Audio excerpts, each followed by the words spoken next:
তুই আর মাইয়া মরি গিয়ে হিসাবে তুই সবার মধ্যে নদী মনে রাখিস আল্লাহ সত্যি আর মাইয়া খালিয়া তাহাজ্জুদ নামাজ পড়ছে আর মাইয়া যদি হক না তাহাজ্জুদ নামাজ আল্লাহ কবুল করে তাহলে তোর সত্যিটা তো একদিন পুলিশও জানিব আর তোর মুস্তাদি মা বানাইমরা হারাম জাদা যদি পুলিশ না করে তোরে কুত্তর মতো কুত্তরা হবাই আমার কলিজার টুকরো ছিল সে আমি দুইবার তিনবার ওকে আমি চেন্নাইতে নিয়ে গেছি তখন অসুখে মরলে আমি মনকে সান্ত্বনা দিতাম।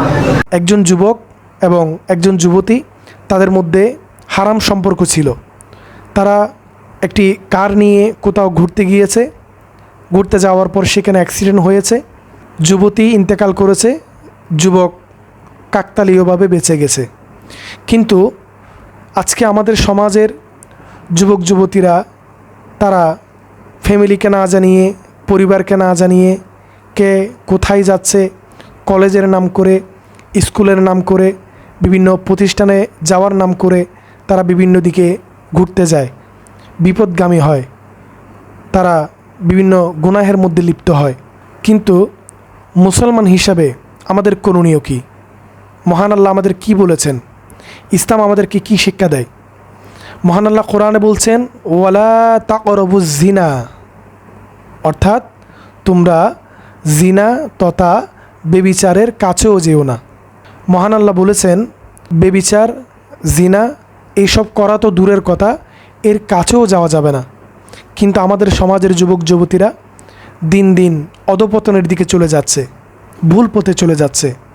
অবৈধ সম্পর্ক, হারাম রিলেশন, এগুলোর মধ্যে আমাদের যুবক যুবতীরা লিপ্ত হয়ে যাচ্ছে। মহান আল্লাহ তাআলা পবিত্র কোরআনুল কারীমের মধ্যে আরও বলেছেন বিসমিল্লাহির রহমানির রহিম ওয়ালা তাআওয়ানু আলাল ইসমি ওয়াল উদওয়ান। আল্লাহ বলছেন পাপ ও অন্যায়ের কাজে সহযোগিতা করো না। অর্থাৎ কেউ যদি পাপ করতে চায়, কেউ যদি গুনাহের কাজে আপনাকে লিপ্ত করতে চায়, আপনি তাকে সহযোগিতা করবেন না, তার সঙ্গ দেবেন না। এটা মহান আল্লাহ নিজেই নিষেধ করেছেন। কেউ যদি আপনাকে হারাম রিলেশনের জন্য প্রপোজ করে বা কেউ যদি আপনাকে হারাম সম্পর্কে যাওয়ার জন্য আহ্বান করে, আপনি সেটি থেকে দূরে থাকবেন। যদি দূরে থাকতে পারেন এর মধ্যে নিয়ামত আছে, আর যদি দূরে থাকতে না পারেন তাহলে বিপদগামী হবেন। কারণ আল্লাহ বলেছেন ওয়ালা তাআওয়ানু আলাল ইসমি ওয়াল উদওয়ান, পাপ ও অন্যায়ের কাজে সহযোগিতা করো না।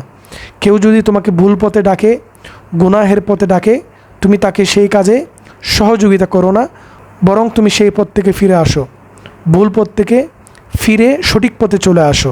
মহান আল্লাহ তাআলা পবিত্র কোরআনুল কারীমে নারী এবং পুরুষ, যুবক এবং যুবতীদেরকে ভিন্ন ভিন্নভাবে সতর্ক করেছেন, যাতে নারী এবং পুরুষ, যুবক যুবতীরা কখনো বিপদগামী না হয়, পথভ্রষ্ট না হয়। সেই ব্যাপারে আল্লাহ কি বলেছেন? আল্লাহ বলছেন উল্লিল মুমিনিনা ইয়াগুদ্দু মিন আবসারিহিম ওয়া ইয়াহফাযু ফুরুজাহুম।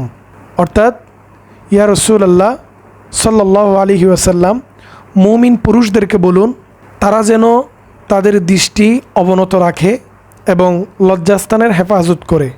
মহান আল্লাহ তাআলা নারীদের ব্যাপারে কি বলেছেন? যারা যুবতী আমাদের বোনরা, তাদের ব্যাপারে কি বলেছেন? ওয়াকুল্লিল মুমিনাতি ইয়াগুদ্দুনা মিন আবসারিহিন্না ওয়া ইয়াহফাজনা ফুরুজাহুন্না। ইয়া রাসূলুল্লাহ, মুমিন নারীদেরকে বলুন তারা যেন তাদের দৃষ্টি অবনত রাখে এবং লজ্জাস্থানের হেফাজত করে। তাহলে এই দুইটি আয়াত থেকে আমরা জানতে পারলাম যে মহান আল্লাহ পুরুষদেরকে যেভাবে বলেছেন যে তোমাদের দৃষ্টি অবনত রাখো, নজর নিচে রাখো, লজ্জাস্থানের হেফাজত করো, একইভাবে যারা আমাদের বোন, যারা নারী সমাজ, তাদেরকেও মহান আল্লাহ সতর্ক করেছেন যে তোমাদের দৃষ্টি অবনত রাখো এবং লজ্জাস্থানের হেফাজত করো। তো আমরা যদি মহান আল্লাহর কোরআনকে মেনে চলি, আমরা কখনো বিপদগামী হব না। আর যদি আমরা কোরআন না মানি, আল্লাহর আদেশ না মানি, নবীর সুন্নাত না মানি, তাহলে আমরা পদে পদে আমরা বিপদগামী হব, পথভ্রষ্ট হব, মহান আল্লাহর আযাব নাজিল হবে। সেজন্য আমাদের সকলের উচিত, বিশেষ করে আমাদের যুবক ভাইয়েরা, যুবতী বোনরা যারা আছেন, আমাদের উচিত আমরা যেন হারাম সম্পর্কে না জড়াই। এই হারাম সম্পর্কের কারণে আমাদের পরিবারের বদনাম হয়, মা বাবার সম্মানহানি হয়। এই সমস্ত পাপ কাজ থেকে এবং গুনাহের কাছ থেকে যেন আমরা দূরে থাকতে পারি, সে তৌফিক মহান আল্লাহ আমাদের সকলকে দান করুন।